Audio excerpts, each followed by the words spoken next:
අප්පා මේ 17 අප්ඩේට් නම් එපා වෙනවා. ඔව් බං එපා වෙනවා. මම ඒකනේ ගන්න තු ඉන්නේ ඔක. තීරුමක් නැහැ. කිසිරිද්දක් තීරින්නේ දැන් තියෙන්නේ ඔය. ඔව් වැඩක් නැහැ. අයියෝ බලහංග බං මල වදේ. තාත්තද? ඔව්. සික්.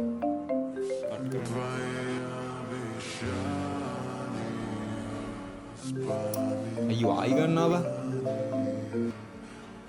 හෙලෝ. අයියනේ මට ඔහොම වද දෙන්නේ. මම පොඩි එකෙක් නෙමෙයිනේ. මම ඉක්මනට එනවා පොඩ්ඩක් ඉන්න ඕන. ආබන් තාත්තට. අනේ මේ උඹත් කටපි ඉඳන් කොරෙද්ද? මන් තියනවා. ඇයි බන් තාත්තට බයින්නේ උම? තාත්තා පවුනේ බන්. අනේ උඹ කටපියන් ඉඳහන්කෝ බං. මොන රෙද්දක්ද?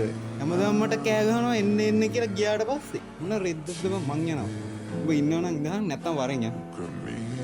උඹ යනවද? ඔව් බං. දැන් මැරෙන්න හදනවා නේද? Vida e a duša